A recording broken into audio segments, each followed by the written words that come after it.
அனைவருக்கும் வணக்கங்க. இன்னைக்கு வெண்பொங்கல் வைக்கிறதுக்கு நான் அரிசியும் பயிரும் கலந்து வச்சிருக்கிறேங்க. பாசிப்பருப்பு டம்ளர் எடுத்திருக்கேன். இந்த டம்ளர்ல 3.5 டம்ளர் தண்ணி ஊத்துறேங்க. நல்லா குழவா வேகணும். உப்பு போட்டுக்கிறேன். பொங்கலை தாளிக்கிறதுக்கு நெய் ஊற்றிருக்கேங்க. அதில் ஒரு 2 பச்சை மிளகாய், கொஞ்சோண்டு இஞ்சி, கருவேப்பிலை, சீரகம், மிளகு இதெல்லாம் போட்டு தாளித்து நம்ம சாதத்தில் கொட்டிட்டு ஒரு 4 விசில் விட்டு இறக்கிடலாம். சீரகம் மிளகு போட்டு சாதத்தில் கொட்டிக்கலாங்க.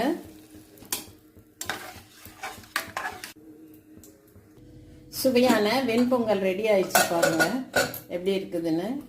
சூப்பராக இருக்குது. அதுக்கு தேங்காய் சட்னி அரைச்சிருக்கேன் பாருங்க.